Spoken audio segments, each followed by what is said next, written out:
Buongiorno e bentornati alla nostra diretta in edizione straordinaria. Vi stiamo raccontando da questa mattina, ma in realtà da un mese, tutti i giorni, cosa succede in Veneto con l'emergenza coronavirus. Vi stiamo aggiornando su quelle che sono le ordinanze della Regione, del Ministero, su cosa è successo stamattina in seguito allo scontro, tra virgolette, fra Regione e Ministero della Salute. Poi Zaia ha detto andiamo avanti con le nostre ordinanze, ve le abbiamo lette, rilette, vi abbiamo ripetuto, poi le riguardiamo insieme.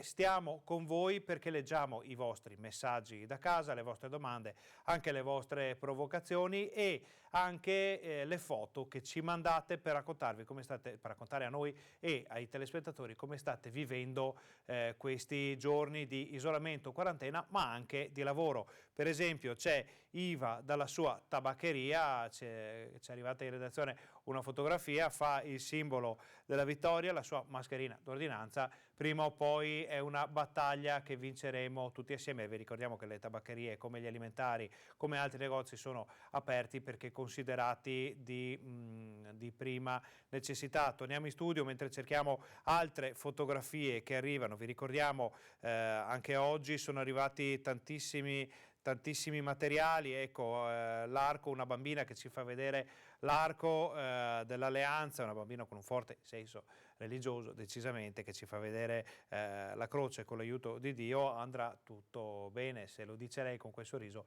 siamo certi che andrà davvero tutto bene. Ma noi torniamo in studio, continuiamo a informarvi anche dal Veneto, da quello che succede nei vari territori del Veneto. Per esempio siamo andati a vedere cosa sta succedendo nell'area delle cosiddette Terme Euganee, quindi Abano Terme e Montegrotto Terme. Sono due località termali in provincia di Padova, ai piedi dei Colli Euganei, che stanno vivendo un periodo decisamente più particolare rispetto ad altre zone, non tanto per i risvolti sanitari quanto per le difficoltà intrinseche del comparto termale, visto che non ci sono turisti, non c'è nessuno che si muove, gli alberghi sono vuoti in un periodo, quello pre-pasquale, che di solito rappresentava un buon momento per il turismo termale padovano. In tutto questo si aggiungono anche le persone che decidono di non rispettare i divieti che sono stati imposti ai movimenti in questi giorni e vengono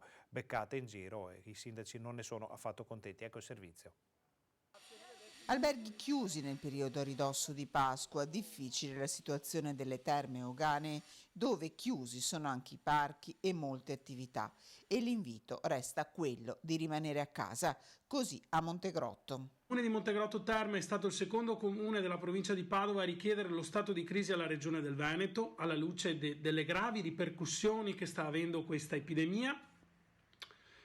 Adesso stiamo facendo con la protezione civile il giro per la città per dire ai cittadini di rimanere in casa il più possibile, e assieme a una rete di volontariato che vede Caritas, Auser, la protezione civile, la Croce Rossa Comitato Terme Euganei, i nostri uffici con l'assessorato al sociale, abbiamo messo in piedi questa iniziativa per portare la spesa in medicinali a domicilio a tutte quelle persone che non riescono ad uscire. Io sono convinto che vinceremo tutti assieme questa battaglia. Dobbiamo tenere i nervi saldi, anche se essere rinchiusi in casa è difficile. Adesso stiamo cercando di attivare anche un servizio per contattare telefonicamente i nostri cittadini, per scambiare con loro anche qualche due parole, però magari i cittadini che sono a casa da soli. Quindi invito tutti a rispettare le regole, perché solo il nostro comportamento può aiutarci a debellare questa brutta parentesi. Ad Abano Terme da venerdì iniziati i controlli capillari del territorio. Le ordinanze vanno rispettate per il bene di tutti. È iniziato in questi giorni il servizio di controllo del territorio con l'ausilio della Polizia Municipale, della Protezione Civile. Verranno interessati tutti i quartieri della città con mezzi che diffonderanno attraverso altoparlanti l'invito a tutta la cittadinanza a rimanere a casa. Questo perché è un momento decisivo dove tutti noi dobbiamo essere responsabili di quello che facciamo ed evitare il più possibile di uscire fuori dalla nostra abitazione, se non per motivi urgenti. Ringrazio tutti coloro che si stanno prodigando in questi momenti e credo che l'impegno di tutti ci aiuterà a superare questo momento. Allora, quello dei furbetti sembra essere un tema molto sentito in questi giorni. Evidentemente chi sta facendo uno sforzo, rimanendo chiuso in casa il più possibile, si ritrova a vedere persone che magari non rispettano le normative vigenti, se ne vanno a spasso anche se non potrebbero o non dovrebbero farlo, e l'arrabbiatura è sempre dietro l'angolo. C'è chi ci scrive: invece di tante denunce inutili, aumentare la multa a 500 euro raddoppiandola ai recidivi. Ecco, quella della multa, la sanzione pecuniaria evidentemente dai veneti è molto più sentita rispetto alla minaccia di una denuncia penale. Ricordiamo che si va sul penale quando ci si fa trovare fuori casa senza un motivo valido e in una situazione grave, quindi già questo dovrebbe bastare a consigliarci di non uscire di casa. Invece, oltretutto, qui c'è chi chiede multe molto più salate. C'era nei giorni scorsi chi chiedeva di fare in modo che i soldi delle multe appioppate ai furbetti andassero alla Regione Veneto. Bella idea, ma reputiamo davvero difficile da realizzarsi. Ce l'avevano scritto molti telespettatori, almeno una quindicina ci avevano fatto questa proposta. Vediamo, buongiorno, io abito a Padova, lunedì devo andare a lavoro, posso farmi accompagnare da mio marito per evitare di usare i mezzi pubblici che sono pochi e affollati? Questa è una domanda davvero singolare, perché effettivamente non si potrebbe uscire di casa, men che meno in due in macchina. Andare a lavorare è una necessità e quello dei mezzi pubblici è un grosso problema, perché ci rendiamo conto che l'affollamento di tram e bus e treni un po' meno, perché abbiamo visto che a parte alcune situazioni è davvero difficile trovare un treno molto affollato, ma soprattutto i tram e i bus rappresentano spesso, abbiamo visto foto e video, moltissime persone vicinissime, alcuni senza mascherina, altri senza protezioni di alcun tipo. Ci mettiamo nei panni di questa persona e riteniamo che sia una domanda molto interessante. Cerchiamo, se c'è qualcuno che può risponderci ed è all'ascolto adesso con noi, ci risponda. Saremo ben lieti di aiutare la nostra telespettatrice. Io, come tantissimi, sono sicuro che per vincere la battaglia bisogna chiudere tutte le attività. Questo è un altro filone dei nostri messaggi, che è quello del chiudiamo tutto e ne usciamo prima. È un punto di vista, un suggerimento che è stato più volte paventato nel corso delle ultime settimane. Secondo alcuni si potrebbe arrivare alla serata totale nei prossimi giorni, dopo un percorso morbido, per così dire, da parte del governo, di chiusura un po' alla volta di tutte le attività commerciali e di tutto quanto. Vediamo se ci si arriverà. È ovvio che meno gente c'è in giro, meglio è. Dall'altra parte, fermare tutto potrebbe avere ricadute sull'economia, sul tessuto economico, commerciale, sociale veneto davvero pesantissime, ed è da capire quale dei due mali sia il minore in questo momento. Sono settimane, questa persona non ci dice da dov'è, che nelle case di riposo si lavora senza mascherina, nessun tampone. Cosa mi dite? C'è un servizio che vedrete questa sera che riguarda le case di riposo, per esempio di un'area della Pedemontana, per le quali i sindacati, ma lo chiedono per tutte le case di riposo, i sindacati chiedono mascherine e soprattutto dotazioni di dispositivi, famosi DPI, dispositivi di protezione individuale, molto più efficaci ed efficienti per tutto il personale. Quindi non una mascherina come questa, che in una casa di riposo può servire anche a poco, o in un ospedale. Naturalmente questi sono dispositivi che verranno consegnati alla popolazione per andare a fare la spesa, per uscire di casa, per le incombenze quotidiane. Occhiali protettivi, camici protettivi, guanti più spessi di quelli che sono in uso adesso. Lo chiedono i sindacati, ci è arrivata una lettera per esempio della CIS Funzione Pubblica questa mattina che chiede di fornire a tutti i dipendenti delle case di riposo questi dispositivi, e sappiamo che lunedì pomeriggio si terrà un incontro probabilmente virtuale vista l'emergenza fra l'assessorato regionale alla sanità e le sigle sindacali del Veneto, proprio per fare chiarezza su quello che sta succedendo negli ospedali e nelle case di riposo. È normale che salga la tensione sull'argomento, abbiamo visto solo pochi minuti fa cosa sta succedendo a Merlara, dove un focolaio in una casa di riposo si è trasformato in una situazione drammatica e molto difficile da risolvere. Addirittura c'è il sindaco di Merlara che è stata esposta al coronavirus, è risultata positiva al tampone. Naturalmente siamo certi che dall'incontro di lunedì fra la struttura regionale e i sindacati uscirà qualche notizia importante per quelli che sono tutti gli operatori che in questi periodi di grandissima difficoltà continuano a fare il loro lavoro. A loro va tutto il sostegno da parte anche di noi di Rete Veneta, tutti gli infermieri, medici, operatori, tutti quelli che lavorano nella sanità e nel sociale in questo momento di grande difficoltà per tutto il Veneto. Ci dicono anche di ringraziare i magazzinieri e i trasportatori che lavorano per assicurare gli approvvigionamenti. Grazie Leo. Leo naturalmente ha a cuore questo comparto, che abbiamo a cuore un po' tutti, perché grazie agli spostamenti, anche questi contingentati e assicurati dai decreti che sono stati emanati dal governo, che ha detto fin da subito le merci devono continuare a viaggiare, quindi i magazzini, la logistica almeno in parte deve funzionare, i camion devono viaggiare carichi di merci, altrimenti la gente poi giustamente si spaventa, va al supermercato e non trova quello che deve trovare e ci si agita un po' tutti. Grazie a queste persone che continuano a viaggiare avanti e indietro sulle nostre autostrade per portare le merci nei supermercati, nei negozi aperti, possiamo vivere un po' di normalità in più, quindi ci uniamo anche noi a questo ringraziamento. Torniamo a vedere i nostri servizi, torniamo ancora una volta a vedere i furbetti, perché lo ripetiamo, questo è un tema davvero sentito in questi giorni. Vediamo a Vicenza quante persone sono state pescate dalle forze dell'ordine dove non dovevano essere.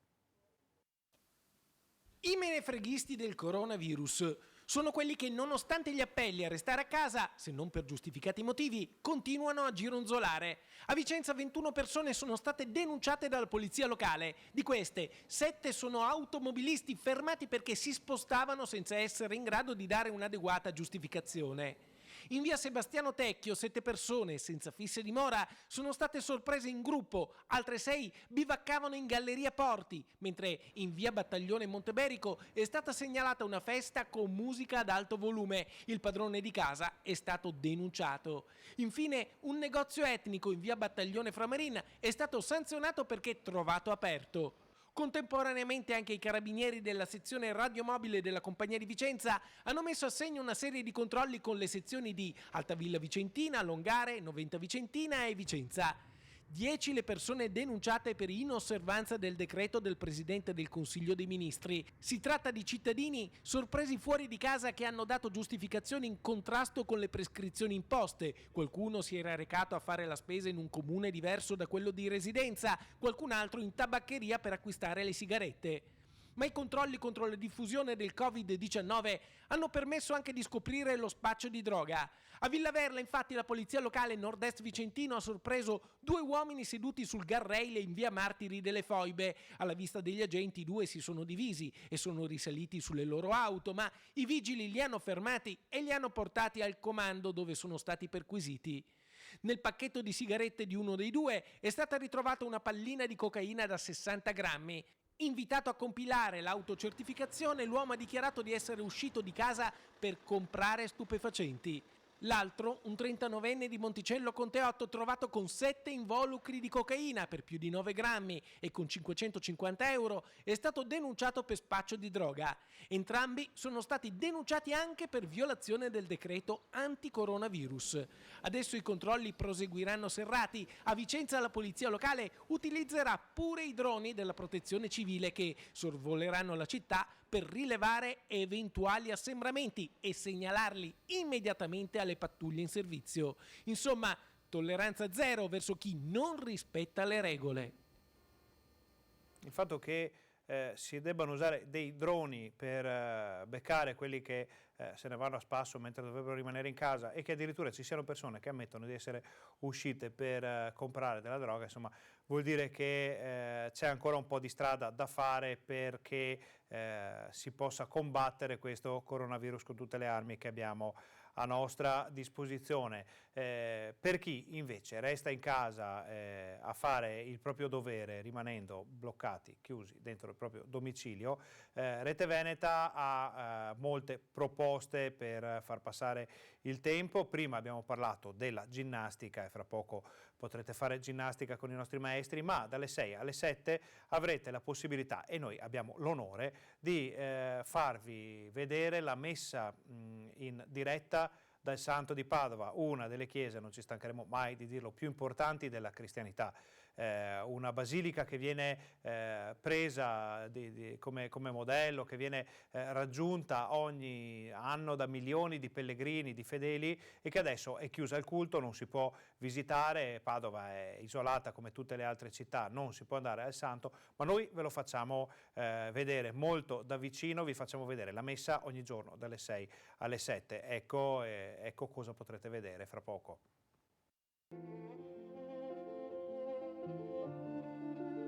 Pace e bene, siamo di fronte alla tomba del Santo della Basilica di Sant'Antonio a Padova, in questo tempo anche difficile, in cui siamo un po' anche costretti in casa e davanti al televisore o comunque con un tempo a disposizione. Ecco, sono lieto di poter anche dire che potremo trasmettere in diretta dalla tomba del Santo la Santa Messa ogni sera alle ore 18.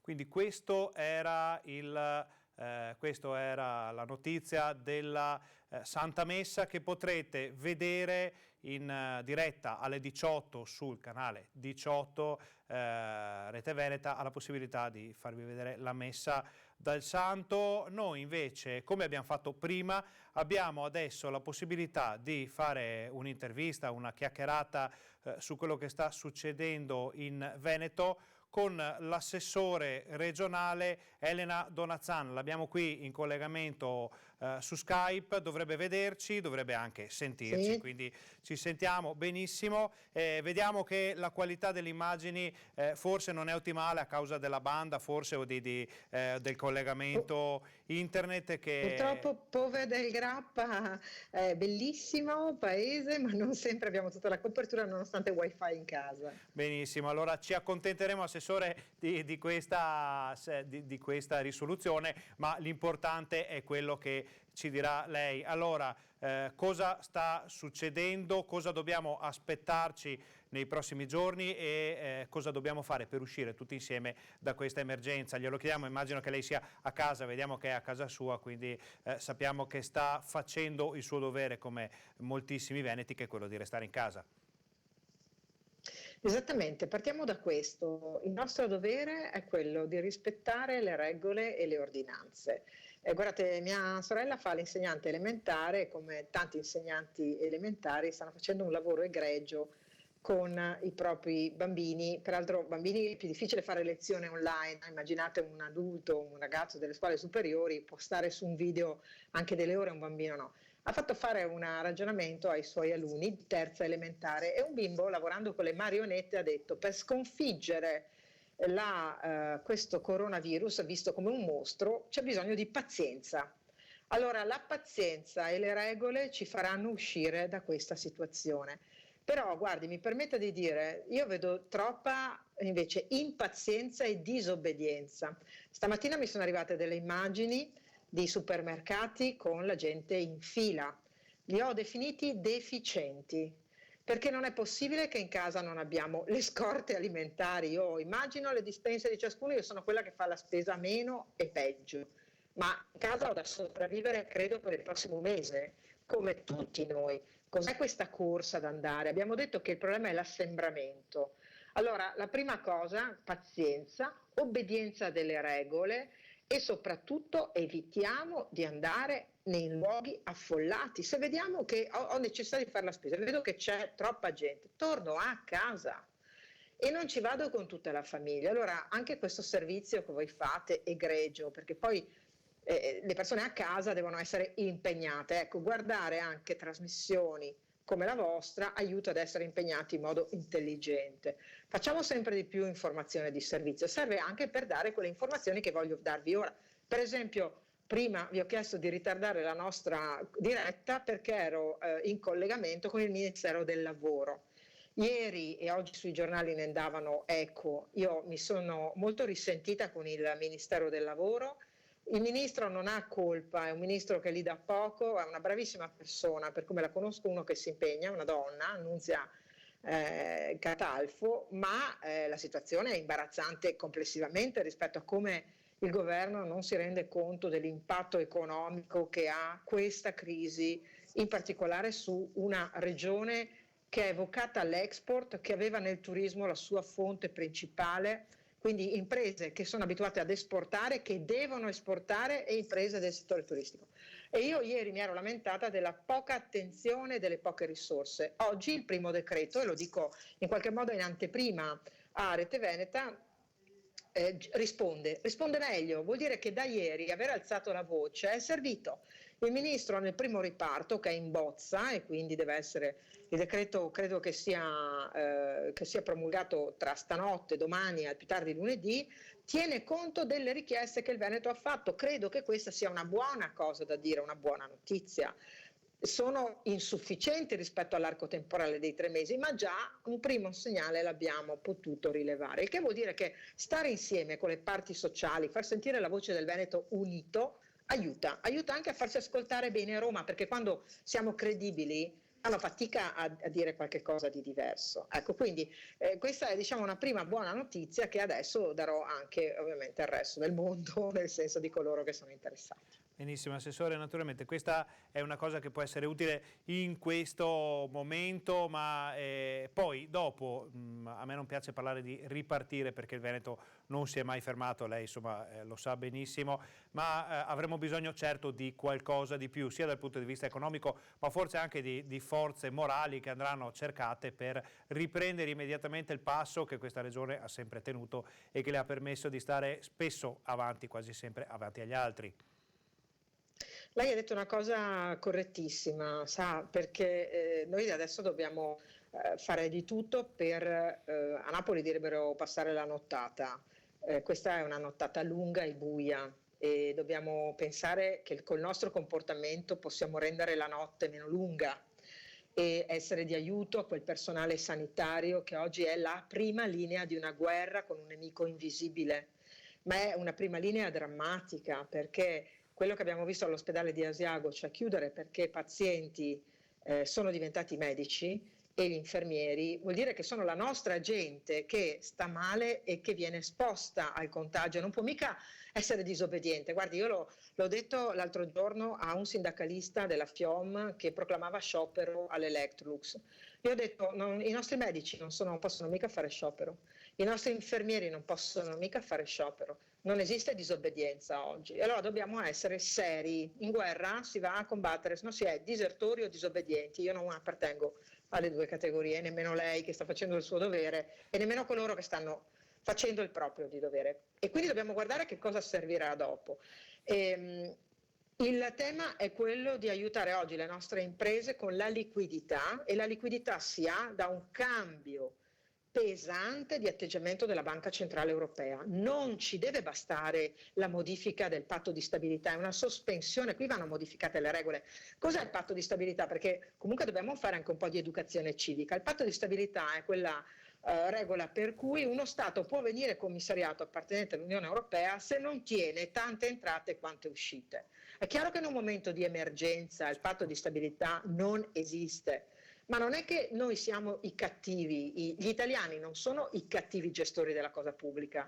Abbiamo avuto tragedie come Vaia, abbiamo avuto tragedie come terremoti, ancora oggi larga parte dell'Italia è in difficoltà e a noi fanno pesare il patto di stabilità. Abbiamo avuto disastri come il Ponte Morandi, abbiamo bisogno invece di fare investimenti, noi in Italia più di altri. Il patto di stabilità non deve più esistere perché a noi serve, ed è questo il secondo punto, una banca centrale che faccia la banca.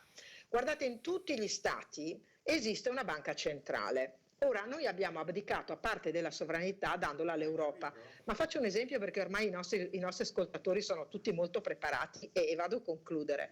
Quando l'America ha problemi, la Federal Reserve stampa dollari. Quando la Russia ha problemi, la banca centrale russa stampa la propria moneta e via così. L'unica banca che non stampa moneta è la Banca Centrale Europea.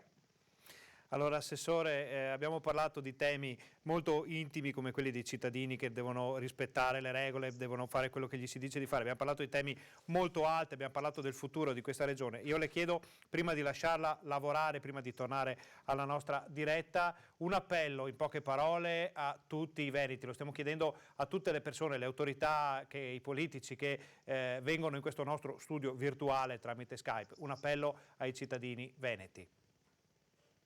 La cosa è molto seria, vi dico solo che la mia mamma, che era prima delle ordinanze di chiusura in provincia di Cuneo da sua sorella, io la sto tenendo in quarantena, mia mamma in un'altra casa in quarantena, la mia mamma ha 78 anni, io ho a cuore la sua salute, mi fa male lasciarla sola, ma pensate a tutti coloro che sono in ospedale, a quei malati lì, tutti noi abbiamo avuto un lutto, non puoi tenere la mano, non puoi andare a fargli una carezza, non avrai da piangere al suo funerale. Allora smettiamola di pensare che sia una sciocchezza, smettiamola di prenderla sotto gamba, noi abbiamo bisogno di stare a casa, state a casa, da mangiare ne avete.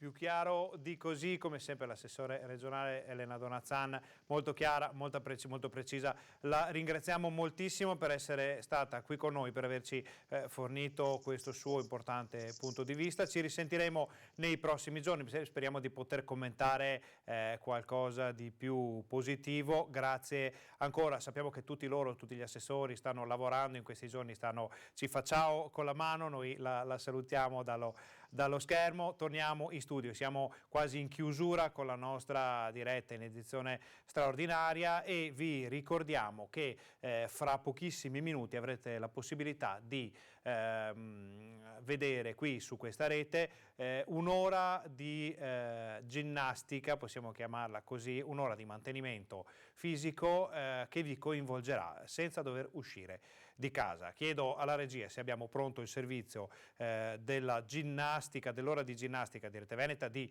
inviarlo e ve lo facciamo vedere prima di salutarvi e darvi appuntamento poi a questa sera.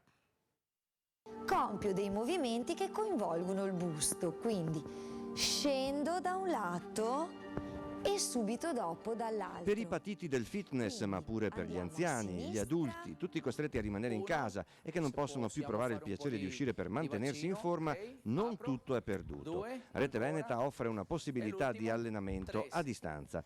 3 le specialità: Tai Chi alle 7:10, Zumba alle 8:10, ginnastica dolce alle 8:30, tutti i giorni dal lunedì al sabato sul canale 18. Se poi non siete mattinieri, Zumba e ginnastica vengono replicati negli stessi giorni a partire dalle 17:15. Lezioni a distanza con spiegazioni chiare, date dagli insegnanti nello stesso momento in cui eseguono i gesti con il corpo. Cosa vi serve? Televisore acceso sul canale 18 oppure computer sul nostro streaming ben posizionato di fronte. Stuoia dove serve o comunque uno spazio libero nel quale muoversi. Una mens sana in corpore sano può sconfiggere il virus. Parola di Maurizio Mantesso, Harold Abreu e Patrizia Diotto, i vostri nuovi trainer, allenatori o semplicemente amici della vostra salute, tutti i giorni su Rete Veneta. Avete sentito, vi daremo appena qualche minuto giusto per organizzarvi un po', mettervi magari un po' più comodi, spostare qualche mobile, poi potrete fare un'ora di ginnastica qui con noi senza alzarvi, sì, alzandovi dal divano, scusate, ma senza uscire dal vostro salotto. Poi ci sarà la messa, ve l'abbiamo detto poco fa, dal santo, poi torniamo con i nostri telegiornali, ma prima di lasciarvi vogliamo ricordarvi quella che è la notizia più importante di questo pomeriggio, ovvero che sono partite le mascherine della regione, sono state distribuite ai camion che le stanno portando dal centro di stoccaggio della Protezione Civile di Padova verso le amministrazioni provinciali, ognuna a seconda dei residenti della provincia. Poi queste mascherine verranno ridistribuite ai comuni che decideranno come distribuirle ai cittadini. Possiamo solo dirvi che sono già 570.000 le mascherine partite questa mattina, domani, domenica, ne verranno consegnate altre 400.000, quindi è presumibile che da lunedì mattina possano essere distribuite ai cittadini le mascherine della regione, che sono queste. Questa è la famosa mascherina tessuto non tessuto, non è un dispositivo di protezione, è una mascherina che ci permette di andare a fare la spesa, andare in edicola, andare a fare le piccole incombenze di tutti i giorni, senza, perché vedete è tessuto non tessuto, senza rischiare troppo. Per tutto il resto bisognerà aspettare. Quelle che verranno distribuite avranno il logo della regione e il logo della grafica veneta che le ha prodotte, ne ha donate 2 milioni. Noi chiudiamo qui la nostra diretta dell'edizione straordinaria, ci rivediamo dopo la Zumba, dopo la messa per i nostri telegiornali. State con noi.